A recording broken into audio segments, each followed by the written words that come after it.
మన అన్ని పత్రికల్లో చూస్తున్నాం కోవిడ్ నియంత్రణ వ్యాక్సినేషన్ పై సీఎం జగన్ సమీక్ష జరిపారు.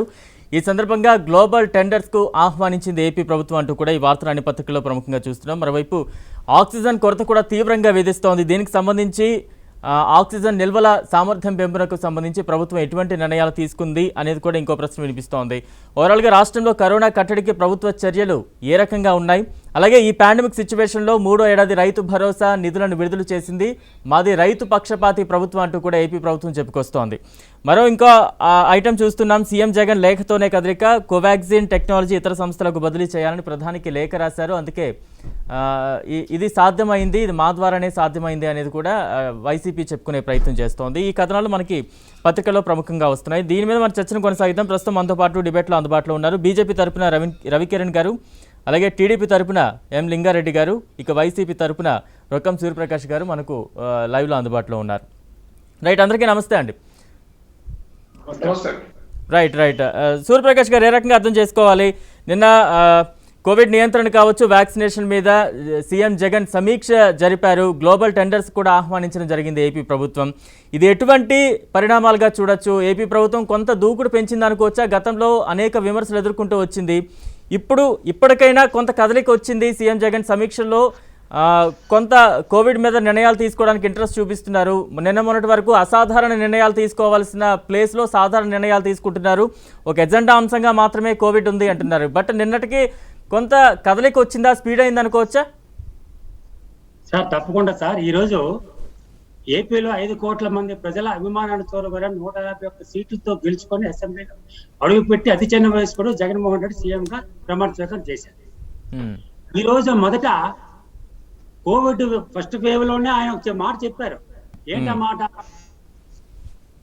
అసలు కరోనా అనేది ప్రజలతో జీవించలే విధంగా భవిష్యత్తు కోసం ఆయన చెప్పారు. ఆ రోజు పారాసెటమాల్ మాత్ర కానీ ఓన్లీ విటమిన్ సి మాత్రలే వాడుకోవాల్సి వస్తుందని కూడా చెప్పారు. ఆ రోజు ఆయన పడిన నాయకులు కానీ వేరే నాయకులు కానీ దుమ్మెత్తి పోశారు, హేళన చేశారు. మరి ఇప్పుడు ఏమైంది? అదే కన్ఫర్మ్ అవుతుంది. ఇప్పుడు ఎవరైతే సీఎం జగన్మోహన్ రెడ్డి గారి మీద హేళనతో మాట్లాడారో వాళ్ళే ఒప్పుకుంటున్నారు. సీఎం జగన్మోహన్ రెడ్డి గారు చెప్పింది కరెక్ట్, చిన్న వయస్కులు అయినా సరే భవిష్యత్తులో దృష్టిలో పెట్టుకొని ఈ రోజు కరోనా కోసం మాట్లాడారు, అదే కరెక్ట్ ఒప్పుకుంటున్నారు. ఈ రోజు రాష్ట్రానికి అనేక మరణాలు కానీ కోవిడ్ కేసులు కానీ పెరుగుతున్న కారణం ఎవరంటే నాకు తెలిసి కేంద్ర ప్రభుత్వం వైఫల్యం వల్ల చెందుతుంది. ఎందుకు?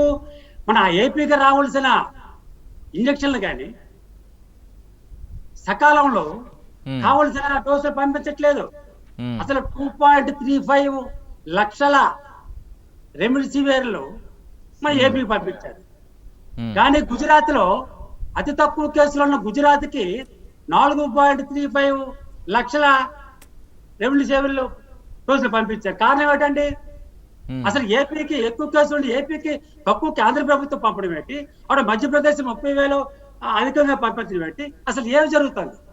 కానీ బీజేపీ వాళ్ళతో ఈ రాష్ట్రంలో ఉన్నటువంటి ప్రతిపక్ష పార్టీ చంద్రబాబు నాయుడు పాత మిత్రులు కాబట్టి ఈ ప్రభుత్వాన్ని ఎలాగో విధంగా ప్రజల్లో చర్చ చేయాలనే ఉద్దేశంతో ఇది ఒక రాజకీయ కుట్రలో భాగం చేయాలంటే నేను భావిస్తాను తప్ప ఇంకోటి కాదని మనం చేసుకుంటాం.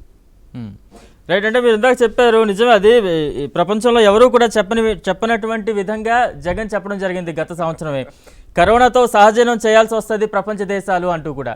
బట్ సెకండ్ వేవ్ని ఎందుకు అంత ముందుగా అంచనా వేయలేకపోయింది? కట్టడి చర్యల్లో ఎందుకు కొంత ఆలస్యమైంది? ఎందుకంటే అందరికంటే కూడా లాస్ట్ ఇయర్ ఆయన చెప్పడం జరిగింది. ఆయన చాలా దూరంగా విశ్లేషించడం జరిగింది, ఎవరికి సాధ్యం కాని విధంగా. అలాంటి మనిషి, అలాంటి ముఖ్యమంత్రి పదవిలో ఉండి ఎందుకు సెకండ్ వేవ్ని అంచనా వేయలేకపోయారు? ప్రణాళికాబద్ధంగా ఎందుకు అడుగులు వేయలేకపోయారు అనేది కూడా వినిపిస్తోంది. సార్ ఈరోజు ఇటువంటి విపత్కర పరిస్థితుల్లో కూడా కేంద్ర ప్రభుత్వం ఆంక్షలు విధిస్తుంటే ఏ రాష్ట్ర ప్రభుత్వాలు ముందుకెళ్తాయని మీకు స్వేచ్ఛ ఇవ్వాలా? రాష్ట్ర ముఖ్యమంత్రులకి స్వేచ్ఛ ఇవ్వాలా? మీరు ఈ విపత్కర పరిస్థితుల్లో, ఈ కరోనా పరిస్థితుల్లో మరణాలు కేసులు ఎక్కువ అవుతున్న పరిస్థితుల్లో మీరు స్వేచ్ఛగా ముందుకెళ్ళండి, మీరు నిర్ణయాలు తీసుకోవడానికి కేంద్ర ప్రభుత్వం ఆ స్వేచ్ఛ ఇవ్వకుండా ఆంక్షలు విధిస్తుంటే ఏ ముఖ్యమంత్రి మాత్రం ముందుకు అడుగు వేయగలుగుతారు? తర్వాత ఈరోజు ఏపీలో 669 కోవిడ్ ఆసుపత్రిలో ఐసీయూ బెడ్లు 6,513 పెట్టారు. ఆక్సిజన్ బెడ్లు 23,357 పెట్టారు. జనరల్ బెడ్లు 17,823 పెట్టారు. అలాగే వెంటిలేటర్స్ 3,460 పెట్టారు. మిగతా కాకుండా కోవిడ్ సెంటర్లో 50,000 బెడ్లు అదనంగా పెట్టారు. మొత్తం 1,00,000 బెడ్లు ముందు చూపుతోటి రెండో విడతలు కూడా గౌరవ ముఖ్యమంత్రి గారు ఇన్ని ఏర్పాట్లు చేస్తుంటే దాని మీద ప్రతిపక్షాలు ఏదో చేయలేదు, అది చేయలేదు అనుకోని బురదెల్లడం అనేది ఇది కరెక్ట్ కాదు. నేను అనేది right right right right Ravikiran గారు ఏం చెప్తారు అంటే నిన్న కోవిడ్కి సంబంధించి సమీక్ష జరపడం జరిగింది. ఏపీ సీఎం జగన్ గ్లోబల్ టెండర్స్కు ఆహ్వానించింది ఏపీ ప్రభుత్వం. ఇది ఎటువంటి పరిణామంగా చెప్పాలంటారు? బలరాం గారు, ముందుగా మీకు తోటి ప్యానలిస్టులకి రాజ్ న్యూస్ వీక్షకులందరికీ శుభోదయం అండి. దయచేసి ప్రజలు బయటకు వెళ్ళేటప్పుడు మాస్క్ తప్పనిసరి ధరించాలని చెప్పి కోరుకుంటూ ముస్లింలందరికీ రంజాన్ శుభాకాంక్షలు అండి. సో బలరాం గారు, కేంద్ర ప్రభుత్వం ఇప్పుడు ఎలా ఉందంటే వైసీపీ వాళ్ళు మాట్లాడేది మంచంతా మా అకౌంట్, చెడు ఏమైనా ఉంటే అదంతా మోడీ గారి అకౌంట్ తూసేయటం, ఇది రాజకీయ ఆరోపణలు చేయటం ఇది సమంజసం కాదని చెప్పి తెలియజేస్తున్నాను. ప్రధానమంత్రి నరేంద్ర మోడీ గారు మార్చి 17 తారీఖు దేశవ్యాప్తంగా ముఖ్యమంత్రుల సమావేశం ఏర్పాటు చేసి దేశంలో కొన్ని రాష్ట్రాల్లో, కొన్ని జిల్లాల్లో, కొన్ని పట్టణాల్లో కూడా కరోనా వ్యాప్తి 150% వేగంగా ముందుకు వెళ్తుంది. మన యొక్క ఆత్మవిశ్వాసం అతి విశ్వాసం కాకూడదు. దయచేసి అందరూ మార్గదర్శకాలు పాటిస్తూ ఏదైతే బెడ్ల సంఖ్య పెంచుకుంటాం కావచ్చు, ఆక్సిజన్ లెవెల్ పెంచుకుంటాం కావచ్చు, మాస్కులు కూడా వేసుకోవటం లేదు. ఎందుకని వేసుకోవటం లేదు అనేది మీరు సమీక్షించవలసింది అని ఆ రోజే హెచ్చరించారు. హెచ్చరించి చర్యలు తీసుకోమంటే మన ముందు చూపున్నటువంటి ముఖ్యమంత్రి జగన్మోహన్ రెడ్డి గారు మాస్కులు వేసుకోవాలి, వేసుకోకపోతే ఫైన్ వేస్తామని చెప్పి ఏప్రిల్ 20 జీవో నెంబర్ 161 ఇది 40 రోజుల తర్వాత ముఖ్యమంత్రి గారు ప్రధానమంత్రి గారు సమీక్ష పెట్టి చెప్పిన తర్వాత చిన్న విషయం మాస్క్ పెట్టుకోవట్లేదు, పెట్టుకోవాలి చెప్పాలని చెప్పి చిన్న విషయం ఈ జీవో ఇవ్వటానికి 40 రోజులు పట్టింది. ఇప్పుడు ఈ రోజు దేశవ్యాప్తంగా వ్యాక్సినేషన్ల తయారీకి ప్రపంచ దేశ చరిత్రలోనే ఈ శతాబ్దం చవి చూడనటువంటి మహమ్మారిని మనం చవి చూస్తున్నాం. ఈ యొక్క వ్యాక్సిన్ తయారీకి ఏప్రిల్లోనే ఈ ప్రధానమంత్రి నరేంద్ర మోడీ గారు వ్యాక్సిన్ టాస్క్ ఫోర్స్ ఏర్పాటు చేసి ఏదైతే ప్రభుత్వ రంగ సంస్థలు కావచ్చు, ప్రైవేట్ సంస్థలు కావచ్చు, శాస్త్రవేత్తలను, నిష్ణాతుల్ని అకాడమిషియన్స్ ని ఒక టాస్క్ ఫోర్స్ ఏర్పాటు చేసి సంవత్సర కాలంలోనే 2 మేడ్ ఇన్ ఇండియా వ్యాక్సిన్ తయారు చేసిన ఘనత ప్రధానమంత్రి శాస్త్రవేత్తల ముందుగా దీన్ని కోఆర్డినేట్ చేసినటువంటి కేంద్ర ప్రభుత్వం తర్వాత. అయితే ఈ యొక్క ఘనతని ఏదైతే జనవరి 3-4 తారీఖుల్లో వచ్చినటువంటి ఈ యొక్క అప్రూవల్స్ కి ఆ రోజు ప్రతిపక్ష పార్టీలు, కాంగ్రెస్ వీళ్ళందరూ ఏం చెప్పారండి?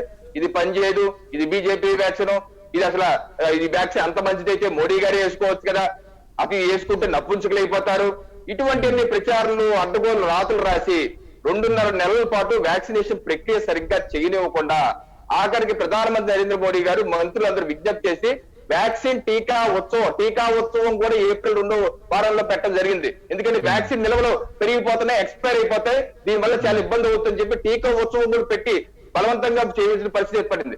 ఈ రోజు సెకండ్ వేవ్ రాగానే మేధావులందరూ మేల్కొని ఏ రోజైతే వారు వ్యాక్సిన్ వద్దు పనిచేయమన్న వాళ్ళు ఈ రోజు వ్యాక్సిన్ కావాలంటున్నారు. నేను చెప్పేదంటే ప్రధానమంత్రి మోడీ గారు వీరి యొక్క ఆరోపణలకి అతీతంగా మార్చి ఏప్రిల్ మాసాల్లోనే వ్యాక్సిన్ యొక్క అభివృద్ధి కోసం భారత్ బయోటెక్ కావచ్చు, సిరమ్ ఇన్స్టిట్యూట్ కావచ్చు, వారి యొక్క కంపెనీ ఎక్స్పాన్షన్ కి అదనంగా నిధులు ఇవ్వటమే కాకుండా ఆ యొక్క భారత్ బయోటెక్ మన స్వదేశీయంగా తయారు చేస్తుంది కాబట్టి సిరమ్ ఇన్స్టిట్యూట్ మనది కాదు, యూకే దేశం సంబంధించిన ఆస్ట్రాజెనికా కంపెనీ పేటెంట్ ఉంది కాబట్టి అది మనం చేయటం అవ్వదు. కాబట్టి భారత్ బయోటెక్ ని ఏదైతే పబ్లిక్ సెక్టార్ యూనిట్ లో పిఎస్యు ఏదైతే మన హైదరాబాద్ లో ఇండియన్ ఇమ్యునాలజికల్ కావచ్చు, ఉత్తరప్రదేశ్ లో భారత్ బయోటెక్ కావచ్చు, అలాగే ముంబైలో ఉన్నటువంటి హాఫ్కిన్ కావచ్చు, ఈ 3 కంపెనీల్లో అప్డేట్ చేసి వారితో అనుసంధానం చేసి ఎంఓయూ కుదిరించి దాంట్లో కూడా ప్రొడక్షన్ ఉత్పత్తి అయ్యే విధంగా చర్యలు తీసుకుంటూ, అలాగే శాంతా బయోటెక్ కూడా మేము చేస్తామంటే కేంద్ర ప్రభుత్వం వారికి చెప్పింది ఇది బయో సేఫ్టీ లెవెల్ 3 ఉండాలి, మీకు లేదు కాబట్టి అది అప్గ్రేడ్ చేసుకుని మీకు ఇస్తామని చెప్పేసి గత నెలన్నర మాసాలుగా చేస్తున్న చర్య. ఇదేదో వీళ్ళు ఎప్పుడు లేఖ రాశారు, ప్రధానమంత్రి గారు స్పందించారు, ఇటువంటి తప్పుడు రాతల సొంత పేపర్లు దాని గురించి కూడా మనం మాట్లాడే ప్రయత్నం చేద్దాం. రైట్, టీడీపీ నాయకులు లింగారెడ్డి గారు ఏం చెప్తారు అంటే రాష్ట్రంలో కరోనా కట్టడి చర్యలు సమర్థవంతంగా కొనసాగుతున్నాయా, ఏం చెప్తారు మీరు? అందరికీ నమస్కారం అండి. ప్యానల్ ఉండే మిత్రులందరికీ కూడా మొట్టమొదట ముస్లిం సోదరులకు అందరికీ కూడా రంజాన్ పర్వ శుభాకాంక్షలు తెలియజేస్తూ, కరోనా కట్టడి విషయంలో మనము చూస్తున్నాం. ఏదైనా సరే as is the king so are the subjects అంటారు. అంటే యథా రాజా తదా ప్రజ అంటారు. అంటే ఏ విధంగా పరిపాలన చేసేటువంటి వాళ్ళు ఉంటారో, రాజులు కానీ లేకపోతే ముఖ్యమంత్రులు కానీ ప్రధానమంత్రులు కానీ రాజకీయ నాయకులు కానీ ఏ విధంగా ఉంటారు, కింద అంచెలు కానీ ప్రజలు కూడా ఆ ప్రవర్తన అది కిందికి వస్తుంది, పై నుంచి కిందికి వస్తుంది, కింది నుంచి పైకి. కానీ అది ఏమైందంటే మనం మొదటి నుంచి కూడా చూస్తున్నాం, ప్రభుత్వము కానీ ముఖ్యమంత్రి కానీ మంత్రులు ఎమ్మెల్యేలు కూడా సరే వ్యాప్తిని అరికట్టడం అనేది వాళ్ళ బాధ్యత. అది అరికట్టకపోగా ఎంత నిర్లక్ష్యంగా వ్యవహరించి మనం చూస్తున్నాం. అంటే వందల వేల మందితో ర్యాలీలు కానీ లేకపోతే మిగతా పార్టీ కానీ లేకపోతే పుట్టినరోజులు కానీ ప్రారంభోత్సవాలు కానీ ఇవన్నీ జరుపుకున్నారు. మన వెంకయ్య గారు కూడా ఎలక్షన్ పెట్టే పరిస్థితి లేదు, కరోనా ఎక్కువ ఉందంటే దానికి నానా గందరగోళం చేసి కరోనా వ్యాప్తి చెందుతుందని చెప్పినా కూడా దానికి ఎలక్షన్లు పెట్టమన్నారు. దీంతో రాష్ట్ర ప్రభుత్వం కాదు, కేంద్ర ప్రభుత్వం చాలా కేంద్ర ప్రభుత్వం కాదు, కేంద్ర బీజేపీ కానీ కేంద్ర ఎన్నికల కమిషన్ ఇప్పుడు మనం చూసినాం. మెడ్రాస్ హైకోర్టు ఏమనిచ్చింది, అసలు ఇంతమందిని ఎన్నికల ప్రచారంలో అనుమతించినందుకు కేంద్ర ఎన్నికల సంఘం పైన మర్డర్ కేసు కూడా పెట్టాలని చెప్పి. ఇదంతా అయిపోయిన అంశం. మనం ప్రస్తుతం ఇది మాట్లాడుతున్న రాష్ట్రంలో కరోనా కట్టడి చర్యలకు సంబంధించి ఒక్క నిమిషం. అంటే ఎవరైతే ఈ వ్యాప్తిని అరికట్టాలో వాళ్ళు వ్యాప్తిని అరికట్టబోగా నిర్లక్ష్యంగా ఉండడము, వ్యాప్తిని చెందడానికి ప్రోత్సహించడం. పెద్ద పెద్ద వాళ్ళే మాస్కులు లేకుండా తిరుగుతున్నారు, లేకపోతే ర్యాలీలో పాల్గొంటున్నారు అంటే ఇంత సందేశం వేరే విధంగా పోతుంది. అదే ఒకటి జరిగింది. తర్వాత ఇక్కడ చంద్రబాబు నాయుడు గారు కానీ మేమంతా కూడా ఏం చెప్తున్నాము, 1600 కోట్ల రూపాయలు అయితే వ్యాక్సిన్ అందరికి వస్తుంది, మీరు 1600 ఖర్చు పెట్టి చేయండి అంటే దానికి ఏం చెప్పినారు, జరిగే పని కాదని చెప్పినారు. తర్వాత ఈ మధ్యలో రైతు భరోసా డబ్బులు ఇస్తాం, అదే రైతు భరోసా వేయండి, మిగతా దానికి అమ్మఒడి వేయండి, దానికి మాకే అభ్యంతరం లేదు. కానీ ఇవ్వాల్సినటువంటి విషయానికి ఇవ్వలేదని దాంతో మేము మాట్లాడుతున్నాం. ఇప్పుడు 1600 కోట్లు అవసరమైతే 45 కోట్లు మాత్రమే దానికి కేటాయించినాం. మొన్న మంత్రివర్గ సమావేశాలు కూడా చూసినాం. తర్వాత మహారాష్ట్రలో ఒకటే చెక్కుతో మేము రైట్. లింగారెడ్డి గారు, అంటే అనంతపురంలో ఘటన కావచ్చు, నిన్న మొన్నటికి రియా ఆసుపత్రిలో ఆక్సిజన్ కొరత వల్ల చనిపోయిన ఈ దురదృష్ట ఘటనలు కావచ్చు, అంటే ఇంత జరుగుతున్న ప్రభుత్వం వేగవంతమైనటువంటి చర్యలు ఎందుకు తీసుకోలేకపోయింది అనేది మన గతంలో వింటూ ఉన్నాం ఈ ఆరోపణలు. అయితే రీసెంట్ గా జగనన్న ప్రాణవాయు రథ చక్రాలు అంటూ కూడా నేనేదో రాజమండ్రిలో స్టార్ట్ చేయడం జరిగింది పైలట్ ప్రాజెక్ట్ గా. అంటే ప్రమాదాన్ని ముందే అంచనా వేసి దానికి తగిన చర్యలు తీసుకోవాల్సిందే ప్రభుత్వ బాధ్యత. మరి అలాంటిది ఇంత అనంతపురం ఘటన కావచ్చు, రియా ఘటనలు జరిగిన తర్వాత కొంత కోలుకోవడం అనేది ఎంతవరకు కరెక్ట్ అంటారు? దీని వెనుక ఎటువంటి ప్రభుత్వం మీద ఎటువంటి నెపం వేయబోతోంది? ప్రతిపక్షాలు మన గతంలో చూసాము. ఎటువంటి బాధ్యతగా ఉండాలంటారు ప్రభుత్వం? నెపం కాదు, వాస్తవం. ఇప్పుడు పోయిన జనవరిలో ఇప్పుడు మొదలైంది. అంటే దాదాపు సంవత్సరం 4 నెలలు 5 నెలలు అవుతా ఉంది. అంటే ఏదో భూకంపం వచ్చేట్టు సడన్ గా వచ్చింది కాదు కదా, సునామీలు కానీ తుఫాన్లు కానీ వచ్చేది కూడా తెలుస్తుంది మనకు. కానీ సంవత్సరం 4 నెలలు అవుతా ఉంటే కనీస చర్యలు, అంటే ఇప్పుడు ఇవన్నీ కూడా ఆక్సిజన్ ప్లాంట్ పెట్టడం కానీ, లేకపోతే వెంటిలేటర్ కానీ, లేకపోతే ఆక్సిజన్ కాన్సన్ట్రేటర్లు కానీ, లేదు ఈ వ్యాక్సిన్ తయారు చేసే కంపెనీలతో మాకు కావాలని చెప్పి ముందుగా మాట్లాడుకోవడం కానీ, ఆ బెడ్లు కానీ, అసలు అంబులెన్స్ లేవు. ఇప్పుడు మీకు ఏమైతుందంటే Hyderabad common capital for 10 years అన్నమాట. అది ఇంకా 3 సంవత్సరాలు వీలుంటే హైదరాబాద్ లోనే మెయిన్ ఆసుపత్రులు కూడా ఉన్నాయి. అక్కడ పోయేదానికి కూడా పోయే పరిస్థితి లేదు. ఈ వీళ్ళు వైఎస్ఆర్సీపీ నాయకులు మాట్లాడే పరిస్థితి లేదు. కామన్ క్యాపిటల్ లో ఇప్పుడు కామన్ క్యాపిటల్ అంటే ఏంది, ఈ రోజు కూడా హైదరాబాద్ మన క్యాపిటలే, ఆంధ్ర వాళ్ళకు కూడా మన క్యాపిటల్ కూడా ఆఫ్ చేసడానికి వాళ్ళు ఎవరు, అది అడిగే వాళ్ళు ఎవరు? ఆసుపత్రులు ఏమో అని హైదరాబాద్లో ఉన్నాయి, మిగతా చోట్ల లేవు. ఇక్కడ నేనేమంటున్నా అంటే సంవత్సరం 4 నెలలు అయినా కూడా ఎందుకు చర్య తీసుకోలేదు? ఒక ఆక్సిజన్ ప్లాంట్ పెట్టడానికి ఎన్ని రోజులు కావాలా? ఈ కంపెనీలతో మాట్లాడుకునే దానికి ముందే మాట్లాడుకోవచ్చు కదా. ఇప్పుడు పోయిన ఏప్రిల్ లో ఒక 10 రోజులు కంపెనీలతో మాట్లాడుకోండి, మీ ఇష్టం వచ్చిన చోటు కొనుక్కోండి అని కేంద్ర ప్రభుత్వము దాదాపు 10-12 రోజులు పర్మిషన్ ఇచ్చింది. ఆ లోపల చాలా మంది ఆర్డర్లు పెట్టారు, మహారాష్ట్ర కానీ లేకపోతే ఢిల్లీ కానీ. మీకు ఎవరి దగ్గరైనా ఎన్నైనా కొనుక్కోవడానికి కేంద్ర ప్రభుత్వము గత నెలలో అనుమతించినప్పుడు అది వీళ్ళు చేయలేకపోయినారు. ముందు నువ్వు చెక్కువ డబ్బులు ఇవ్వాలి కదా. 45 లక్షలు 45 కోట్లు ఇస్తే ఏ విధంగా వస్తాయి? ఇప్పుడు అంతకుముందులో ఎందుకు జరిపినారు? ఆక్సిజన్ లేక జరిపినారు. రియా ఆసుపత్రిలో 10 మంది 11 మంది జరిపినారు అని చెప్పి చెప్తారు. ఈ రోజు మేమే పేర్లు 20 మంది పైన 30 మంది దాకా మేమే పేర్లు విడుదల చేస్తాం. అంటే బాధ్యత రాహిత్యము, నిర్లక్ష్యము, తర్వాత పథకాలు ఏమున్నా కూడా నా నవరత్నాలు, నా బ్రాండు, దాన్ని నేను ఖర్చు పెట్టాలా, వేరే దాన్ని ఖర్చు పెట్టకూడదు అనేటువంటి ధోరణిలో ముఖ్యమంత్రి ప్రభుత్వం ఉంది. ఇప్పుడు ఈ 1600 కోట్లు డబ్బు ఖర్చు పెడతా ఉంటే ఏ పథకంలో వాడు ఖర్చు పెట్టా కూడా ఎవరు అడిగే వాళ్ళు కూడా లేదు కదా. ప్రతిపక్షాలు మేము అడగము, ప్రజలు కూడా అడగరు. ఎందుకంటే ఆరోగ్యము ప్రాణం అనేది ముఖ్యమైన దాంతో అందరూ కూడా దానికి సహకరించేటువంటి వాళ్ళే ఉన్నారు. రైట్ నేను మళ్ళీ మీ దగ్గరికి వస్తాను. రైట్ లింగారెడ్డి గారు, సూర్యప్రకాష్ గారు ఏం చెప్తారంటే ఇందాక మీరు అన్నారు కేంద్రం రాష్ట్రాల మీద స్వేచ్ఛ ఇవ్వట్లేదు, ఆంక్షలు విధిస్తోంది అంటున్నారు. ఆంక్షలు లేకుండా కేంద్ర ప్రభుత్వం చర్యలు తీసుకుంటే ఈ పాటు కరోనా కట్టడి చేసేవాళ్ళు అంటూ మీరు చెప్తున్నారు. అయితే మనకు బీజేపీ నాయకులు చెప్తున్నారు మార్చి ఏప్రిల్ కంటే ముందే మేము అప్రమత్త చర్యలు చేపట్టాము, రాష్ట్రాల సీఎంలతో సమీక్షలు కూడా జరిపామంటున్నారు. ఏం చెప్తారు దీనికి సంబంధించి? సార్ ఇప్పుడు వ్యాక్సిన్ తయారీదారుల నుంచి నేరుగా రాష్ట్ర ప్రభుత్వాలు కొనుగోలు చేసుకునే స్వేచ్ఛ ఎందుకు ఇవ్వట్లేదు కేంద్ర ప్రభుత్వం? ఎందుకంటే మీరు ఎప్పుడో అనుమతి ఈవేళ సార్ ఒక్క నిమిషం, ఈవేళ రెమిడిసివియర్లు అతి తక్కువ ధరకే ఇస్తామని కొన్ని సంస్థలు ముందుకు వచ్చాయి. ఇటువంటి విపత్కర పరిస్థితుల్లో ఇమీడియట్ గా అనుమతులు ఇవ్వాలి తప్ప యాజపరణ ఆ ప్రొసీజర్ ప్రకారం ఇస్తామంటే ఎట్లా అవుతుంది?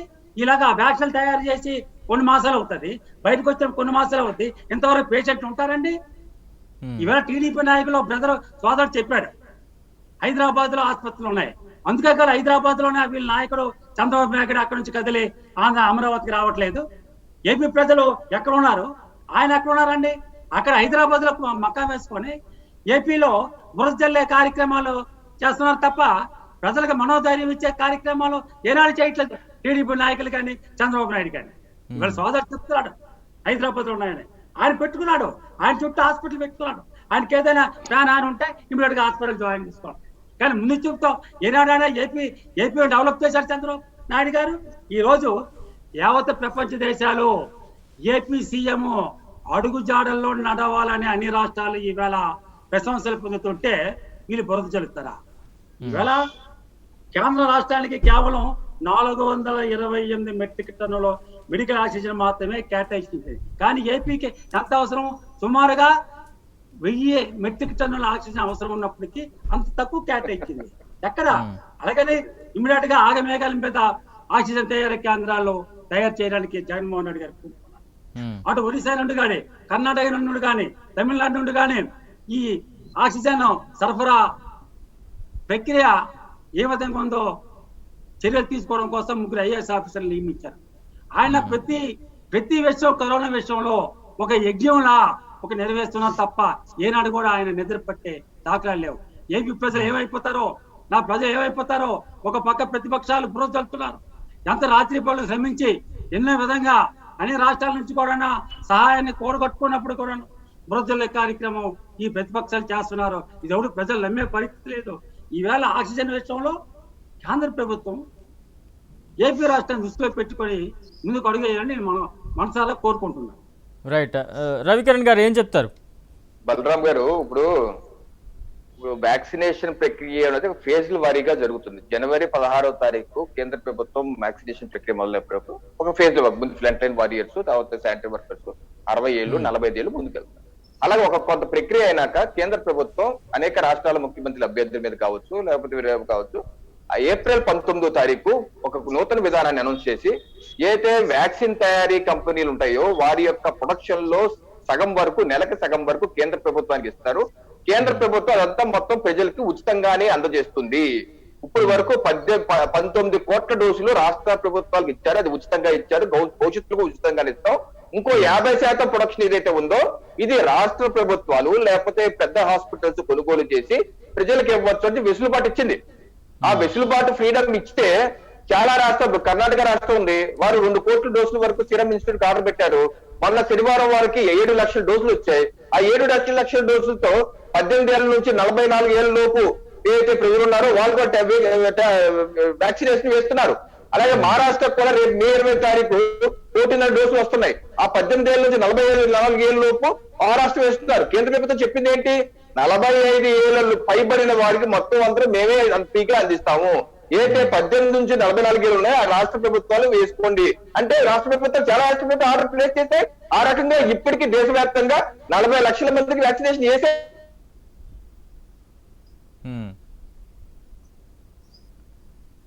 రైట్ రైట్ రైట్ లింగారెడ్డి గారు ఏం చెప్తారండి? మరోవైపు మనం చూస్తూ ఉన్నాం, ఇటువంటి పాండమిక్ సిచ్యువేషన్లో 3వ ఏడాది రైతు భరోసా నిధులను రాష్ట్ర ప్రభుత్వం విడుదల చేసింది. ఇది రైతు పక్షపాత ప్రభుత్వం అని చెప్పుకునే ప్రయత్నం చేస్తోంది వైసీపీ ప్రభుత్వం. ఏం చెప్తారు దీని గురించి?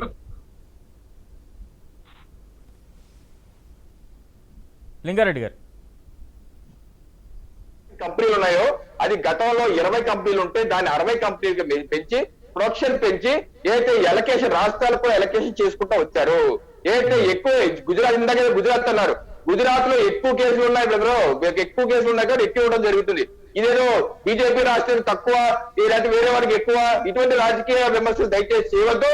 అసలు రాష్ట్రంలో జరుగుతున్నటువంటి బ్లాక్ మార్కెటింగ్ సంగతి ఏంటి? రెమిడేసివిర్ ఇంజక్షన్ ఒక బ్లాక్ మార్కెటింగ్ ఎవరు చూస్తారు? ఆక్సిజన్ బ్లాక్ మార్కెటింగ్ ఎవరు చూస్తారు? అంబులెన్స్ బ్లాక్ మార్కెటింగ్ ఎవరు చూస్తారు? శ్మశాన వాటికలో దోపిడీ ఎవరు చూస్తారు? ఇది చేయవలసింది రాష్ట్ర ప్రభుత్వం చేయకుండా ఏదైతే మంచి మీ అకౌంట్ లో చెడంతా మోడీ గారి అకౌంట్ నట్టు రాజకీయం చేయటం మానుకొని అట్లీస్ట్ ఇప్పటికి ప్రైవేట్ ఆసుపత్రి దోపిడీ అధికంగా ఉంది. లక్షల రూపాయలు డిపాజిట్లు కడితే గానీ పడక ఇవ్వని పరిస్థితి. దీని మీద జగన్మోహన్ రెడ్డి గారు జాసి పెడతారా లేకపోతే అమరావతిలో ప్యాలెస్ లోనే కూర్చుంటారా? బయటకు వస్తారా రారా అనేది చెప్పాలని చెప్పి డిమాండ్ చేస్తున్నారు. రైట్ రైట్ రవికిరణ్ గారు, ఇందా మీరు చెప్పినట్టుగా అంటే మంచి జరిగితే మా వల్ల జరిగింది, ఇంకేదైనా జరిగితే అది కేంద్ర ప్రభుత్వం వల్ల జరిగింది అనేది మీరు చెప్తూ ఉన్నారు. నిజంగా ఆ పరిస్థితి ఉందా లేదా మనం చూడొచ్చు. ఇది ఇంకోటి, కోవాక్సిన్ టీకా టెక్నాలజీని ఇతర సంస్థలకు బదిలీ చేయాలని ప్రధానికి నేను లేఖ రాస్తేనే ఇది ముందుకు కదిలింది అంటూ కూడా సీఎం జగన్ చెప్పుకునే ప్రయత్నం చేస్తున్నారు. ఈ చర్యను ఏ రకంగా అర్థం చేసుకోవాలంటారు? నేను ముందే చెప్పాను, నా స్టార్టింగ్ లోనే ఆ విషయం చెప్పాను. అవును, ఏ రకంగా కేంద్ర ప్రభుత్వం చేసుకుంటూ వచ్చింది. ఇది ఇప్పుడు ఈయన లెటర్ రాస్తానో లేకపోతే అరవింద్ కేజ్రీవాల్ రాస్తానో సోనియా గాంధీ రాస్తానో కాదు. ఇది నెల రోజుల క్రితమే ఆ యొక్క పిఎస్సి పబ్లిక్ సెక్టర్ యూనిట్స్ తో అయిపోయింది. ఇంకో అసలు బిఎస్సి లెవెల్ 3 ఉన్న కంపెనీలు దేశంలో 2 ఉన్నాయి. నిన్న నీతి ఆయోగ్ చైర్మన్ డాక్టర్ పాల్గురాజు చెప్పారు, ఇప్పుడు వరకు దేశంలో బయో సేఫ్టీ లెవెల్ 3 ప్రొడక్షన్ యూనిట్లు ఇప్పుడు జనవరి 6వ తారీఖు ఇల్లా కృష్ణ గారు భారత్ బయోటెక్ చైర్మన్ గారు పత్రికలతో మాట్లాడుతూ ఎప్పుడైతే ఈ ప్రతిపక్ష పార్టీలు సూడో మేధావులు ఈ బయోటెక్ కోవాక్సిన్ పనిచేయదు, ఇది ట్రయల్స్ అవ్వలేదు, ఇది నాసిరకం, అది ఇది నీళ్ళతో సమానం అన్నారు. అప్పుడు ఆయన ప్రెస్ మీట్ పెట్టి ఆవేదన వ్యక్తం చేశారు. భారతీయ శాస్త్రవేత్తలు అంటే అంత చులకనా మీకు, ఎందుకు ఇలా చేస్తారని చెప్పి పెట్టి వాళ్ళు చెప్పింది లెవెల్ 3 ఉన్న అమెరికాలో భారత్ బయోటెక్ దగ్గరే ఉందనే విషయం వారు చెప్పారు. ఒక నిమిషం ఆపండి. ఇప్పుడు కాదు అది డిబేట్ మీ ఇద్దరి మధ్య అయిపోతే. రైట్ రైట్ లింగారెడ్డి గారు నేను మీ దగ్గరికి వస్తానండి. ఒక్క నిమిషం. ఆయన నన్ను అడిగారు, చెప్పాను, మిమ్మల్ని మీరు చెప్పండి.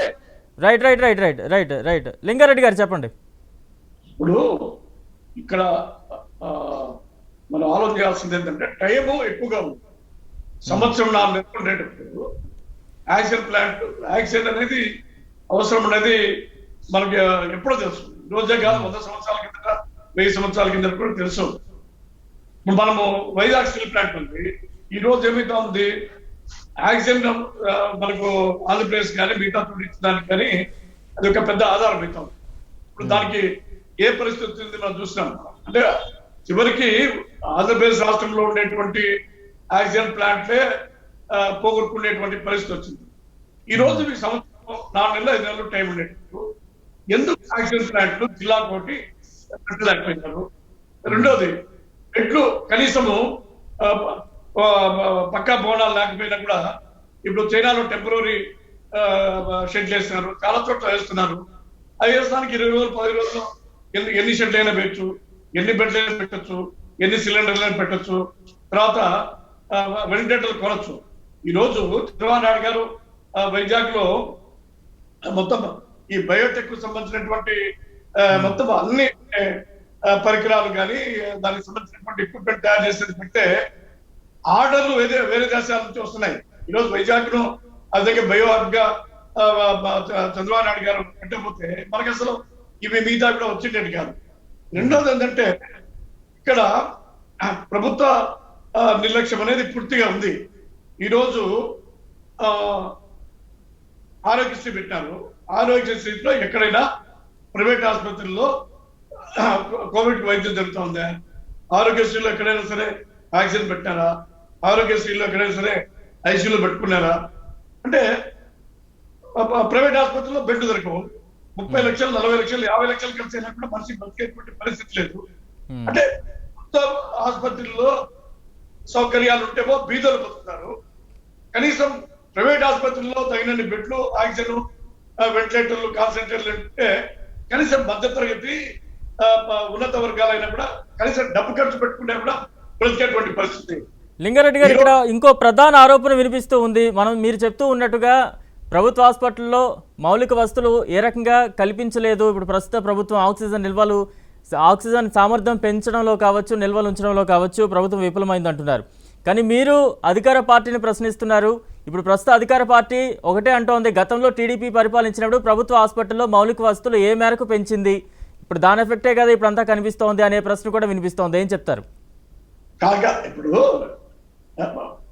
మౌలిక అసలు ఆసుపత్రులకి ఉన్న ప్రయోజనం ఉన్నాడా? మొత్తం వరల్డ్ బ్యాంక్ తో కానీ కేంద్ర ప్రభుత్వం నిధులతో వచ్చి ఇప్పుడు ఆసుపత్రులు బ్రహ్మాండంగా ఉన్నాయి. అన్ని ఎమర్జెన్సీ. ఇప్పుడు మీకు గుర్తు పెట్టుకోవాలి, వాళ్ళకి అర్థం కాదు ఏంటంటే ఇది ఎమర్జెన్సీ సిచ్యువేషన్. లక్షల మంది, కోట్ల మందికి ఒకటేసారి జబ్బు వచ్చేటువంటి పరిస్థితి వేరు. ఇప్పుడు సరే చంద్రబాబు నాయుడు గారు బ్రహ్మాండంగా 5 స్టార్ హాస్పిటల్ పెడతారు. 5 స్టార్ హాస్పిటల్ పెడతానే రాష్ట్రంలో ఉండేటువంటి కరోనా పేషెంట్లందరికీ ఆడ వైద్యం దొరుకుతుందా? దానికి ప్రత్యేకమైనటువంటి ఎమర్జెన్సీ చర్యలు వార్ ఫుటింగ్ తీసుకోవాలా? ఇప్పుడు మనం మా ప్రొద్దుటూరులో జిల్లా ఆసుపత్రి ఉంది. మా టైంలో 350 పడకల ఆసుపత్రి చేసినాము. 100 పడకల నుంచి 350 పడకల ఆసుపత్రి ప్రొద్దుటూరులో మేము చేసినాము. నేను ఎమ్మెల్యేగా ఉన్నప్పుడు కానీ మా ప్రభుత్వాలుగా చేసినాము. అయితే ఇప్పుడు అది సరిపోతుందా? అట్లా కాదు. ఇది ఎమర్జెన్సీ సిచ్యువేషన్ లో ప్రత్యేకమైనటువంటి ఎక్కడ ఇప్పుడు రైలు పెట్టెలు కానీ ఈ రోజు ఏదో బస్సులో పెట్టామని చెప్పినారు. రైలు పెట్టెల్లో కోవిడ్ పేషెంట్లకు బెడ్ ఏర్పాటు చేసేది ఎప్పుడో సంవత్సరం ఏంటంటే కేంద్ర ప్రభుత్వం చేసింది. ఆ పని ఎందుకు చేయలేకపోయినారు? ఈ రోజు నేను చెప్తున్నా, మీరు కోవిడ్ పాజిటివ్ వచ్చిందా లేదా దానికి వారం 10 రోజులు పడతా ఉంటే ఆ లోపల చచ్చిపోరానికి బతికే వాళ్ళు ఆ జబ్బు ముదిరిపోయి ఆక్సిజన్ లెవెల్ పడిపోయి చనిపోరా? ఇప్పుడు దానికి ఏమన్నా 24 గంటల లోపల అది రావాలా?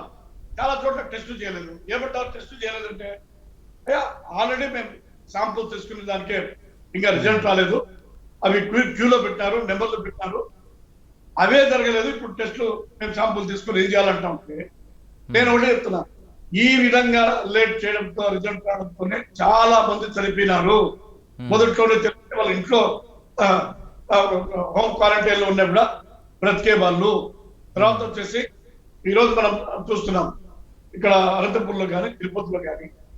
తిరుపతిలో ఎంతమంది చనిపోయినారు? 30 మంది 40 మంది పేర్లు ఇప్పటికే బెడ్కి వస్తే దాని 10 మంది 11 మంది అంటారు. అంటే నేనేమంటున్నా అంటే ఇది రాత్రికి జరిగి తెల్లవారి గంటల్లో నిమిషాలు వచ్చినటువంటి ఉపద్రవం కాదు. ఇది సంవత్సరం 4 నెలలు కాబట్టి దానికి తగినటువంటి చర్యల్లో తీసుకోవాల్సినటువంటి ఆ స్పీడ్ కానీ, ఆ యొక్క చొరవ కానీ, ఆ యొక్క వాళ్ళకు చిత్తశుద్ధి కానీ, నిజాయితీ కానీ అనేటువంటి విషయాన్ని తెలియజేస్తున్నాను. రెండోది, మన జార్ఖండ్ ముఖ్యమంత్రి ప్రధానమంత్రి గట్టిగా అడిగినాడు వ్యాక్సిన్లు కానీ మిగతా విషయాలు కానీ. ఈయనమన్నాడు జగన్మోహన్ రెడ్డి గారు ట్వీట్ పెట్టి, నువ్వు ప్రధానమంత్రికి అండగా నిలబడాలి కానీ నువ్వు ఆ ఆయన బలహీనపరిచేటువంటి పరిస్థితి తెస్తామని చెప్పి జార్ఖండ్ ముఖ్యమంత్రి చెప్పినాడు. మరుసటి రోజు ఏమొచ్చింది, ఆయన అనిల్ కుమార్ సింఘాల్ అని చెప్పినాడు, ఆక్సిజన్ బెడ్లు లేవు, ఐసీయూ లేవు, ఇంతమంది పేషెంట్ ఉన్నారు, ఇది తక్కువ అని చెప్పి వాళ్ళే చెప్పినారు. తర్వాత కర్నూలులో ఇది కొత్త వ్యారెంట్ వచ్చింది, అది దేశమంతా పోతాం మీ మంత్రి చెప్పినారు. చంద్రబాబు నాయుడు గారే కర్నూలులో మన ఆంధ్ర వేరియంట్ కొత్తగా వచ్చింది, అది వచ్చేసి దేశమంతా పోతా ఉంది, అది టీవీలో పత్రికల్లో వచ్చిన విషయాన్ని చంద్రబాబు నాయుడు గారు చెప్తే ఆయన పైన కేసు పెట్టారు. ఆయన సజ్జల రామకృష్ణారెడ్డి గారేమో ఇది రాజద్రోహము, దేశద్రోహము, భయభ్రాంతులు చేస్తారని చెప్పి ఆయన మాట్లాడతారు, కేసు పెడతామని చెప్తారు. ఇప్పుడు ఈ ఒక్క నిమిషం, ఈ కరోనాలో జనం చస్తా అంటే వాళ్ళని బ్రతికించే ప్రయత్నం చేయకుండా అచ్చెన్నాయుడు గారిని అరెస్ట్ చేయాలన్నా, కొల్లు రవీంద్రనాథ్ అరెస్ట్ చేయాలన్నా, లేకపోతే ఈయనను దూల్పాల నరేంద్ర అరెస్ట్ చేయాలన్నా, మిగతా తెలుగుదేశం నాయకులు అరెస్ట్ చేయాలన్నా, లోపల వేయాలన్నా, లేకపోతే స్థానిక ఎలక్షన్లు పెట్టాలన్నా, అంటే దీన్ని బట్టి ఏమనుకుంటారు, వీళ్ళకి చిత్తశుద్ధి లేదు, నిధుల కేటాయింపులో కానీ ఆ నిబంధనలు పాటించడంలో కానీ. ఇప్పుడు ఈ రోజు క్యాబినెట్ మీటింగ్ జరిగింది, ఏం ముఖ్యమంత్రి గారు మాస్క్ పెట్టుకుంటే ముందు ఆయన మాస్క్ పెట్టుకోకుండా ఇక్కడ పోలీస్ ఆఫీసర్లు వచ్చి మీరు మాస్క్ పెట్టుకోకపోతే మీకు ఫైన్ వేస్తాము, మిమ్మల్ని కేసులో పెడతాము, జైల్లో పెడతాము అని అంటే ఇంటారంటే ముఖ్యమంత్రి ముందు అనుసరిస్తారు. దాన్ని కింది లెవెల్కు తీసుకురావాలా. ముఖ్యమంత్రి మాస్క్ పెట్టుకున్నాడు, మనం పెట్టుకోకపోతే ఎట్లా అనేటువంటి ఒక సంకేతము, సందేశము, స్ఫూర్తి అనేది కిందికి వస్తుంది. ఇప్పుడు చంద్రబాబు నాయుడు గారు హైదరాబాద్ ఉన్నారు, ఇప్పుడు ప్రతిదీ మీరు విజయవాడలో మీరేం చేశారు చెప్పండి. చంద్రబాబు నాయుడు గారు ఎప్పుడు ఆయన శనివారం ఆదివారం హైదరాబాద్ ఉంటాడు, ఇక్కడ విజయవాడలో ఉంటారు, మీరు ఏం చేస్తారు విజయవాడలో? లింగారెడ్డి గారు మీరు చెప్తోంది అర్థమవుతుంది. అంటే ఇప్పుడు ఇంత పాండమిక్ సిచ్యువేషన్ లో అధికార పార్టీ ఎందుకు రాజకీయాలు చేస్తోంది, టీడీపీ నాయకుల మీద దాడులు చేసే ప్రయత్నం కావచ్చు, అరెస్టులు చేయించే ప్రయత్నం ఎందుకు చేస్తోంది అనేది టీడీపీ నాయకులు వినిపిస్తున్నారు. మరోవైపు లాస్ట్ ఇయరే చెప్పారు ముందు చూపుతో ఇది సహజీవనం చేయాలి కరోనాతో అంటూ కూడా ముందు చూపుతో ఆయన వ్యవహరించారు. కానీ మాటల్లో ముందు చూపు కనబడింది కానీ చేతల్లో ముందు చూపు చర్యలు ప్రణాళికాబద్ధంగా తీసుకోవాల్సిన జాగ్రత్తలు లేవు అనేది వైసీపీ చెప్తోంది. రొక్కం సూర్యప్రకాష్ గారు ఏం చెప్తారు? సార్ ఇప్పుడు ఈ లింగం నాయుడు గారు చెప్తున్నారు, విన్నాను, రాష్ట్రంలో కోవిడ్ చికిత్స కోసం రాష్ట్ర వ్యాప్తంగా స్పెషలిస్టులు కానీ, జీడీఎంఓలు కానీ, స్టాఫ్ నర్సులు కానీ, టెక్నీషియన్లు కానీ, డేటా ఎంట్రీలు కానీ, ఎంఎన్ఓలు కానీ, ఎఫ్ఎస్ఓలు కానీ మొత్తం స్టాఫ్ కొరత లేకుండా 17,901 మందికి నియామకం చేశారు ఈ ఆరోగ్య శాఖ. ఆరోగ్యశ్రీ పథకం కింద 26,030 బెడ్లు కూడా తయారు చేసి పెట్టారు. ఏ రాష్ట్రంలో లేని విధంగా జగన్మోహన్ రెడ్డి గారు అంకెలు బాగానే ఉన్నాయి, అంకెలు బాగానే చెప్తున్నారు అధికార పార్టీ నాయకులు, కానీ క్షేత్రస్థాయిలో అది కనిపిస్తోందా? ఆసుపత్రుల వద్ద అటువంటి పరిస్థితి ఉందా? ప్రైవేట్ ఆసుపత్రులు నియంత్రించగలుగుతోందా? బ్లాక్ మార్కెట్ ని కంట్రోల్ చేయగలుగుతోందా అనేది ప్రశ్నలే వినిపిస్తున్నాయి. అవును, అన్నీ పెట్టారు. రాష్ట్ర ప్రభుత్వం అన్ని విధాలుగా చర్యలు తీసుకొని అటు ప్రభుత్వ ప్రైవేట్ ఆసుపత్రుల మీద అజమాయిషీ కానీ చర్యలు కానీ తీసుకోవడం పక్క నుంచి ఒక పక్క నుంచి నిఘా పెడుతుంది, ఒక పక్క నుండి ఆ బాధితులకి సరైన తక్షణం మెడికల్ అందించే విధంగా చర్యలు తీసుకుంటుంది. ఇన్ని చర్యలు తీసుకుంటే ఏమి టీడీపీ నాయకులు కనబట్టలేదా? కేవలం గోదావరి పుష్కరాల్లోన 30 మందిని పొట్టని పెట్టుకుని ఆ మాత్రం ఒక కార్యక్రమం మీరు సక్రమంగా నిర్వర్తించిన చేతకాని టీడీపీ నాయకులు ఈ రోజు జాతీయ విపత్కర పరిస్థితి, ఇది జాతీయ విపత్కర పరిస్థితిలో యావత్ ప్రపంచం వణిగిపోతున్న తరుణంలో ఇటువంటి సీఎం అది చేయలేదు ఇది చేయలేదు అని చెప్పడం సిగ్గులేదా టీడీపీ నాయకులకి నేను మనం చేసుకుంటున్నాను. రైట్, రవికిరణ్ గారు ఏం చెప్తారు? మరోవైపు ఈ పాండమిక్ సిచ్యువేషన్ లో ప్రభుత్వం తన పథకాలను ఆపట్లేదు, ప్రజలకు ఇచ్చిన మాటను తప్పట్లేదు, ప్రజలపై కమిట్మెంట్ తో ఉంది, రైతులకి అందించాల్సిన 3వ ఏడాది రైతు భరోసా కూడా మేము ఆపకుండా చేస్తున్నాం అంటుంది. రైట్ రైట్ లింగారెడ్డి గారు మీరు చెప్పండి. రైట్ రైట్ నేను మళ్ళీ వస్తాను ఒక్కసారి లింగారెడ్డి గారు చెప్పిన తర్వాత మీ దగ్గరకు వస్తాను. రైట్ రైట్ నేను మీ దగ్గరకు వస్తాను. రైట్ రైట్ అమ్మఒడికి చెప్పేసి అమ్మలు చంపేసి మాట్లాడలేమండి, మీరు ఊరుకోండి, మీరు మాట్లాడారు అందరూ ఊరుకున్నాం. ఇప్పుడు జాతీయ విపత్తు అంటున్నారు. సరే, జాతీయ విపత్తి కాదంటలేదు, జాతీయ విపత్తి కాదు, ఇది విశ్వ విపత్తు, ఇది ప్రపంచమంతా విపత్తే. కానీ ఇది వచ్చి సంవత్సరం 4 నెలలు 5 నెలలు అయిందా లేదా? అంటే మీ టీడీపీ హయాంలో జరిగితే చిన్న ఎమర్జెన్సీగా పట్టదా? మీరు 20,000 అన్ని రాష్ట్రాలు ఓడిపోతుంటే అది మీకు కనిపించదు. మంది జబ్బు వస్తే అదేం చేస్తారండి? మీ లెక్కలు కాదు కదా, అక్కడ కావాల్సింది వైద్యం ఉండాలా. మీ లెక్కలు కాదు, ప్రజలకు చేరాల్సింది వైద్యం చేరాలా, ఆక్సిజన్ చేరాలా, ఐసీయూ లభ్యత ఉండాలా.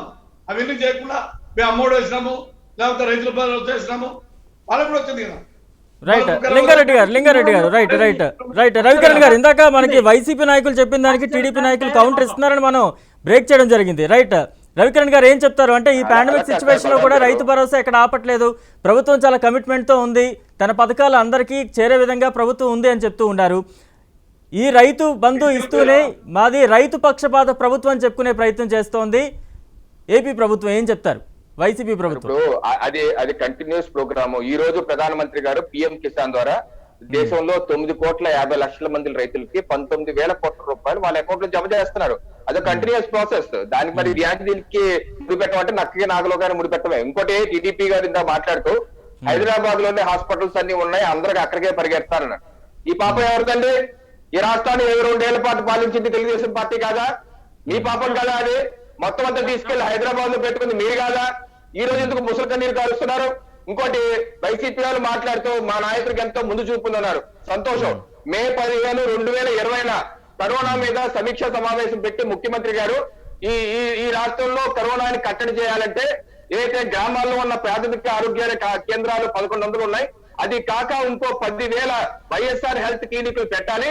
మేము ప్రణాళిక సిద్ధం చేశాం, మార్చి 2021 కల్లా పూర్తి చేస్తామని చెప్పిన ముఖ్యమంత్రి గారు మళ్ళీ మార్చి 2వ తారీఖు సమీక్షా సమావేశం పెట్టి ఈ 10,000 వైఎస్ఆర్ హెల్త్ క్లినిక్ ఇంకా కట్టలేకపోయాం, ఇది అక్టోబర్ నాటికి, అక్టోబర్ 2021కి కట్టే ప్రయత్నం చేస్తామని చెప్పారు. ఇదా అంటే ముఖ్యమంత్రి గారు ముందు చూపు? జగన్మోహన్ రెడ్డి గారు ఆలోచన బాగుంటుంది, ఆచరణ ఏది అని అడుగుతున్నారు. ఏదైతే కేంద్ర ప్రభుత్వం 5 పిఎస్ఏ ఆక్సిజన్ ప్లాంట్ల నిర్మాణానికి ఆంధ్రప్రదేశ్ రాష్ట్రానికి 5, తెలంగాణకు 5 ఇస్తే ఈ 2 తెలుగు రాష్ట్రాలు కలిపి కట్టింది ఒకే ఒకటి. స్థానికంగా రాష్ట్ర ప్రభుత్వాలు సైట్ క్లియరెన్స్ సివిల్ వర్క్ చేసి అప్పచెప్తే చెప్పాల్సిన అవసరం ఉంది, అలా చేయలేదు. కేవలం కాకినాడ మాత్రమే ఇచ్చారు. కాకినాడ కాకుండా విశాఖ, గుంటూరు, తిరుపతి, రూయా హాస్పిటల్, కర్నూలు మీరు సైట్ క్లియరెన్స్ ఇచ్చుంటే రూయా హాస్పిటల్ ఘటన జరిగి ఉండేదా అని అడుగుతున్నారు. అంటే ముందు చూపున్న నాయకులు చెప్తున్నారు కదా, మరి ఎందుకని కట్టలేకపోయారు? ఈ రోజు కేంద్ర ప్రభుత్వం ఆంధ్రప్రదేశ్ రాష్ట్రంలో జిల్లాకి 4 చొప్పున ఆక్సిజన్ ప్లాంట్ నిర్మాణం చేస్తున్నారు. కేంద్ర ప్రభుత్వం మార్చి నుంచే చెప్తున్నారు సన్నద్ధం కావాలి, ఆత్మవిశ్వాసాన్ని అతి విశ్వాసంగా తీసుకోవద్దు, మీరు అన్ని పడకలు కావచ్చు, ఐసీయూలు కావచ్చు, వెంటిలేటర్ కూడా ఆంధ్రప్రదేశ్ ప్రభుత్వానికి పిఎం కేర్స్ తరఫున 5,000 వెంటిలేటర్ ఇచ్చారు. దానిలో సుమారు 500 వరకు వాటిని నిరుపయోగంగా ఉంచారు. ఇటీవల రాష్ట్ర ప్రభుత్వం మహారాష్ట్రకి పంపించింది సంతోషం, అక్కడ అవసరం ఉంది పంపించారు. అయితే మన సన్నద్ధం ఏంటి? ఈ రోజు ముఖ్యమంత్రి గారు నిన్న సమీక్ష సమావేశం పెట్టి ఆక్సిజన్ ప్లాంట్ లో కృష్ణపట్నం పోర్ట్ లో ఉండి కడపలో దాన్ని అక్కడ గాని ఇక్కడ గాని కడదాం, స్టీల్ ప్లాంట్ ఉపయోగపడుతుందని చెప్పి ఇప్పుడు డెసిషన్ చేసుకున్నారు. అంటే చేతులు కాలేక ఆకులు పట్టుకుంటారా అని అడుగుతున్నారు. రూయా ఆసుపత్రి గతంలో ఆక్సిజన్ లేక కాదు బలరాం గారు, ఆక్సిజన్ సమయానికి అందక ఏదైతే టాస్క్ ఫోర్స్ ఏర్పాటు చేశారు ముఖ్యమంత్రి గారు. మే 8వ తారీఖు 9 మంది సభ్యులతో టాస్క్ ఫోర్స్, దేనికి? ఆక్సిజన్ రవాణాకి, ఆక్సిజన్ సప్లైకి టాస్క్ ఫోర్స్ ఏర్పాటు చేశారు 9 మంది. దానికి స్పెషల్ చీఫ్ సెక్రటరీ బలవన్ గారు ఇన్ఛార్జ్, చీఫ్ సెక్రటరీ ఇన్ఛార్జ్. అయినా ఏమైందండి? మే 10వ తారీఖు అయిపోయింది ఘటన. అంటే ఆలోచన ఉంది కానీ ఆచరణ లేదు. ముఖ్యమంత్రి గారు ప్యాలెస్ దిగి కిందకి రావాలి, ప్రజల్లోకి రావాలి, ప్రజలతో మాట్లాడాలి. ఏం పక్క రాష్ట్ర ముఖ్యమంత్రి గోవా గారు వారి యొక్క రాష్ట్రంలో ఇబ్బంది జరిగితే వెన్న వెళ్ళదా? ఆసుపత్రి వెళ్ళదా? ఈ రోజు రూయా ఆసుపత్రిని ముఖ్యమంత్రి గారు గాని, డిప్యూటీ ముఖ్యమంత్రి గాని, జిల్లా మంత్రులు గాని ఎవరన్నా వెళ్లి సందర్శించారా అని చెప్పి అడుగుతున్నారు. ఇది బాధ్యత రాహిత్యం కాదా? ఎందుకు చేస్తున్నారు? మీరేమో గదులు దిగి రారు. పెద్దిరెడ్డి రామచంద్రారెడ్డి గారు దొంగ ఓటర్ ఐడి కార్డులు గుర్తించడంలో ఉన్న శ్రద్ధ ఆక్సిజన్ ప్లాంట్ పెట్టించడం లేదు. ఎందుకు చేస్తారు ఈ ప్రభుత్వం? పేద ప్రజల యొక్క ఏదైతే జీవితాలతో ఆట్లాడుకున్నారు. ఈ రోజు బ్లాక్ మార్కెటింగ్ ఎంత ఘోరంగా ఉంది బలరాం గారు. ప్రైవేట్ ఆసుపత్రికి చేతులు నలిగిపోతున్నారు ప్రజలు. ఈ ప్రభుత్వం వాళ్ళు కంట్రోల్ చేయలేకపో. రైట్. రైట్, కొంత సాంకేతిక ఇబ్బంది వచ్చింది బీజేపీ నాయకులది. రైట్, లింగారెడ్డి గారు సమయం మించిపోతోంది, ఆఖరిగా ఏం చెప్తారు, ఫైనల్ గా కంక్లూడ్ చేయండి లింగారెడ్డి గారు. రాష్ట్రంలో సిటీ స్కాన్ 15,000 చేస్తే ఈ రాష్ట్రంలో 3,000 చేశారు. దయచేసి ముఖ్యమంత్రి గారు ఆలోచన కాకుండా ఆచరణ మీద దృష్టి పెట్టాలని చెప్పి కోరుతున్నాను. రైట్ రైట్ రైట్ లింగారెడ్డి గారు ఫైనల్ గా కంక్లూడ్ చేయండి సార్. ఒకటండి, ఇప్పుడు కేంద్ర రాష్ట్ర ప్రభుత్వాలది రెండు ప్రభుత్వాలు కూడా పడుతుంది. ఇక్కడ ఇప్పుడేమో టెస్ట్ అనేది 24 గంటల లోపల రిజల్ట్ రావాలా తప్పకుండా. తర్వాత వచ్చేసి ఇక్కడ తాత్కాలికంగా షెడ్యూల్ వేసి దాంతో బెడ్ యాక్షన్ పెట్టాలా. తర్వాత వచ్చేసి ఖచ్చితంగా ప్రైవేట్ ఆసుపత్రుల్లో ఆ రేట్లు ఆరోగ్యశ్రీ రేట్లైనా పెంచి అక్కడ వైద్యం అందేటట్టు చెయ్యాలా. ఆక్సిజన్ ప్లాంట్ కూడా యుద్ధ ప్రాతికి పెట్టాల్సినటువంటి అవసరం ఉంది. ఈ కరోనాలో లాక్డౌన్ పెట్టినారు, నెలకు 5,000 గండి కనీసం. అక్కడ స్టాలిన్ ఇస్తున్నాడు కదా, 4,000 ఇస్తున్నాడు, 5,000 గండి. ఇప్పుడు ఆ స్టాలిన్ అని చెప్పినాడు ఆయన, ఎక్కడైనా సరే ప్రభుత్వ ఆసుపత్రిలో కోవిడ్ వైద్యము ఫ్రీ అని చెప్పినారు. మీరు కూడా ఖర్చు లేకుండా చేయండి. ప్రైవేట్ ఆసుపత్రుల్లో ఏదో ఒక రేటు మాట్లాడి గవర్నమెంట్ హాస్పిటల్లో బెడ్లు లేనప్పుడు అక్కడ డబ్బులు కట్టండి. వాళ్ళతో ఒక రేటు మాట్లాడుకొని ఫ్రీగా తమిళనాడులో మాత్రం వైద్యం చేయించండి. అన్నా క్యాంటీన్లు పెట్టండి. అన్నా క్యాంటీన్లో బ్రాంచ్ షాపులకు ఇస్తారా? అక్కడ అంబా పేరుతోనే క్యాంటీన్లు కొనసాగిస్తామని చెప్పి సార్లు చెప్పినారు. ఇక్కడ ఉండేటువంటి అన్నా క్యాంటీన్లు పూసేసి అది బ్రాంచ్ షాపులు పెట్టారు. అక్కడ వార్డు సచివాలయాలు పెట్టినారు. కాబట్టి భోజనం పేదలకు ఉచిత భోజనం ఉండాల్సిందే. హోమ్ క్వారంటైన్ ఉండేటువంటి వాళ్ళకి కానీ, లేకపోతే ఈ యొక్క భవన నిర్మాణ కార్మికులు చాలా మంది ఉంటారు, వాళ్ళకి ఉచిత భోజనం ఉండాలా, నెలకు 5,000 డబ్బులు ఉండాలా. ప్రైవేట్ ఆసుపత్రులు కానీ ప్రభుత్వ ఆసుపత్రులు కానీ బెడ్లు దొరకాలా, ఉచిత వైద్యం ఉండాలా. అన్నిటికీ పెట్టి రిజల్ట్ అనేది వెంటనే రావాల్సినటువంటి అవసరం ఉంది. ఇవి ఇంకోటి కూడా, ఇప్పుడు ఏమైనా కరోనా సస్తా ఉంటే కేంద్ర ప్రభుత్వము ఎరువుల పైన 350 నుంచి 700 పెంచుతుందా? 350 నుంచి 700 కేంద్ర ప్రభుత్వం పెంచుతుంది. ఈ ప్రభుత్వం ఏం చేస్తుంది అడుగుతుందా? అంటే ఈ కరోనా కాలంలో చచ్చిపోతారు. ఇంకా రైతు భరోసా అంట, ప్రధానమంత్రి పథకం అంట, ముఖ్యమంత్రి పథకం అంట, ఒక్క ఎరువుల పైన ఫాస్ఫేట్ పైన 300 నుంచి 700 వరకు. అంటే కరోనాలో ఎవరు ఉద్యమాలు చేయరు, ఎవరు పట్టించుకోరు. ఎంత పెంచినా పర్వాలేదు. పెట్రోల్ ఎన్నిసార్లు పెంచినారండి? పని లేక, వేతనం లేక, కూలి లేక చస్తా ఉంటే ఈ టైంలో తగ్గించాల్సిన గురించి ఇవన్నీ పెంచి పేద ప్రజలు నాశనం చేస్తారు. ఇంకోటి కూడా, ఇక్కడ భారత్ బయోటెక్ కానీ సీరం టెక్నాలజీ కానీ మన కేజ్రీవాల్ ఒక మంచి విషయం చెప్పినారు. అది ఆ టెక్నాలజీ అందరికీ షేర్ చేయాలా.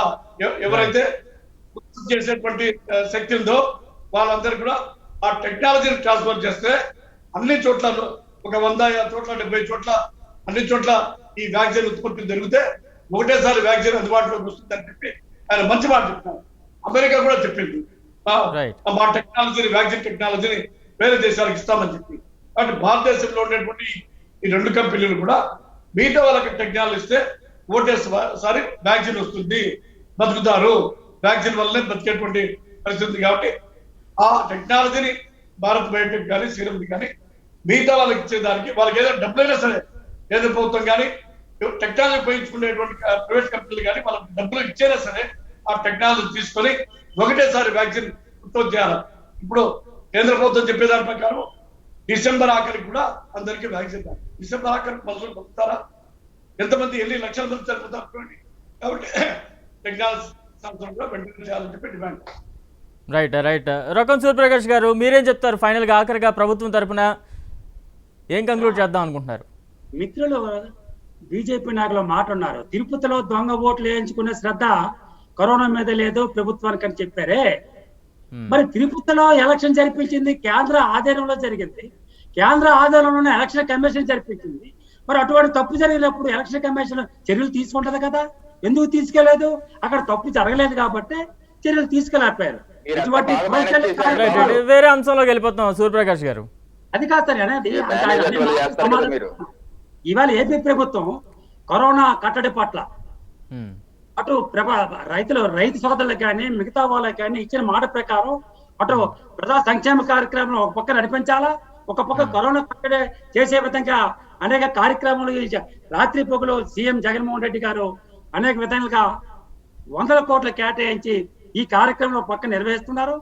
ఇది నాకు తెలిసిన విధానం ఏంటంటే ఇది ప్రభుత్వం మీద బురద జల్లే కార్యక్రమాలు అప్రతిష్ట పాలు చేయడం కోసం పాత మిత్రులందరూ కలిసి ఒక కుట్ర జరుగుతుందని అనేసి ఒక అభిప్రాయం, అది ఇది నా వ్యక్తిగత అభిప్రాయం అని మనం చేసుకుంటాం. రైట్ రైట్ రవికిరణ్ గారు ఆఖరిగా ఏం చెప్తారు? ఇంకా నయ్యో వైరస్ మేమే తీసుకొచ్చాం అనలేదు ఆయన. ఇప్పుడు రాష్ట్ర ప్రభుత్వం ఏప్రిల్ 21వ తారీఖు ఆక్సిజన్ మీద రివ్యూ సమావేశం క్యాబినెట్ ఆళ్ల నాని గారి ఆధ్వర్యంలో క్యాబినెట్ సబ్ కమిటీ రివ్యూ సమావేశం ఏర్పాటు చేసి గౌతమ్ రెడ్డి గారు మేకపాటి గౌతమ్ రెడ్డి ఇండస్ట్రీ మినిస్టర్ ఆయన కూడా ఉండి ఆక్సిజన్ కొరత అసలు ఏమీ లేదు, భవిష్యత్తులో ఎటువంటి పరిస్థితి వచ్చినా ఎదుర్కొనడానికి సిద్ధంగా ఉన్నాము అని పేపర్ స్టేట్మెంట్ ఇచ్చి కూర్చున్నారు బలరాం గారు. నేను అడుగుతున్న ఇరవై తెలుగు రాష్ట్రాలనే, మన రాష్ట్రాల్లో పరిశ్రమలు లేవా? వేరే రకరకాల పరిశ్రమలు ఉన్నాయి కదా. మనం ఆక్సిజన్ కోసం పక్క రాష్ట్రాల మీద ఇప్పుడు రుయా హాస్పిటల్ రావాలంటే తమిళనాడులోని పెరుంబెదురులో ఉన్న ఐనాక్స్ ఆక్సిజన్ తయారీ కంపెనీ నుంచి రావాలి, లేకపోతే కర్ణాటకలోని బళ్ళారి నుంచి రావాలి, లేకపోతే ఇటుపక్క ఒరిస్సా నుంచి రావాలి. ఏ రకంగా ఒరిస్సా రాష్ట్రం వాళ్ళకు కూడా ఈ రోజుకి 10,000 కేసులు వస్తున్నాయి, వాళ్ళకు కూడా 1,00,000 వరకు యాక్టివ్ కేసులు ఉన్నాయి. వాళ్ళ అవసరం వాళ్ళు తీర్చుకుంటూ పక్క రాష్ట్రాలు 7 రాష్ట్రాలకి వాళ్ళకి ఆక్సిజన్ పంపిస్తున్నారు. అలాగే ఉభయ తెలుగు రాష్ట్రాల్లో హైదరాబాద్ కావచ్చు, ఇక్కడ కావచ్చు అనేక పరిశ్రమలు ఉన్నాయి. వాళ్ళతో మాట్లాడి ఆక్సిజన్ ఏ రకంగా ఉత్పత్తి చేయాలన్న ప్రయత్నం ఏప్రిల్ కనీసం మార్చి 17 వదిలేయండి, ప్రధానమంత్రి గారు చెప్పారు, ఇళ్ళని వదిలేయండి. ఏప్రిల్ 25 మీరు సమీక్ష చేసుకున్నప్పుడన్నా మొదలు పెట్టుంటే ఈ పార్టీకి మంచి రిజల్ట్ వచ్చేది కదా. ఈ లోపు మీరు అమర్ రాజా బ్యాటరీని క్లోజ్ చేస్తాము, జువారీ కంపెనీ క్లోజ్ చేస్తా ఉన్నారు. ఈ రోజు అమర్ రాజా బ్యాటరీ కంపెనీ వాళ్ళే అయితే ఒక 500 పడకల ఆసుపత్రి పెట్టి ఆక్సిజన్ కూడా అందిస్తున్నారు. పరిశ్రమల్ని మీరు హెల్ప్ తీసుకొని ఇక్కడ ఆక్సిజన్ ఉత్పత్తి చేసి మనం కూడా పక్క రాష్ట్రాలకు హెల్ప్ చేసే విధంగా ఉండాలా? లేకపోతే మాకు మోడీ గారు పంపాలి, ఒరిస్సా పంపాలి, కర్ణాటక పంపాలి, తమిళనాడు పంపాలి, మేమేమి చేయము అని కూర్చుంటారా? ఇది ఎక్కడ పద్ధతి? మనం ఇక్కడున్న నిల్వల్ని, ఇక్కడున్న పరిశ్రమల్ని ఏకదాటి మీద తీసుకొచ్చి వారి యొక్క సహకారం తీసుకుంటూ ఇక్కడ ఫార్మా కంపెనీస్ కొన్ని ఉన్నాయి, మా కాకినాడ పక్కన పెట్రో కంపెనీలు ఫార్మా కంపెనీలు ఉన్నాయి, అలాగే కృష్ణపట్నంలో కంపెనీలు ఉన్నాయి. వాళ్ళందరితో మాట్లాడి ఏ రకంగా నైట్రోజన్ గ్యాస్ ని ఆక్సిజన్ గ్యాస్ గా మార్చాలని చెప్పేసి ఏప్రిల్ 2020 కేంద్ర ప్రభుత్వం మార్గదర్శకాలు ఇచ్చింది. అయినా ఈ రాష్ట్ర ప్రభుత్వాలు చేయవు.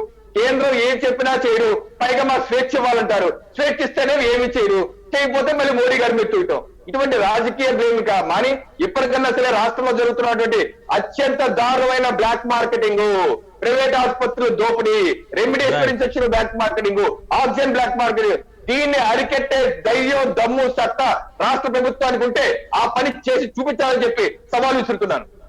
రైట్ రైట్ ధన్యవాదాలండి. చర్చలో పాల్గొన్నందుకు బీజేపీ నాయకులు రవికిరణ్ గారికి, అలాగే టీడీపీ తరపున లింగారెడ్డి గారికి, వైసీపీ తరపున రొక్కం సూర్యప్రకాష్ గారికి ధన్యవాదాలండి. ఇది ఇవాల్టి ఏపీ పంచాయతీ. మరో అంశంతో మళ్ళీ కలుద్దాం. చూస్తూనే ఉండండి రాజ్ న్యూస్.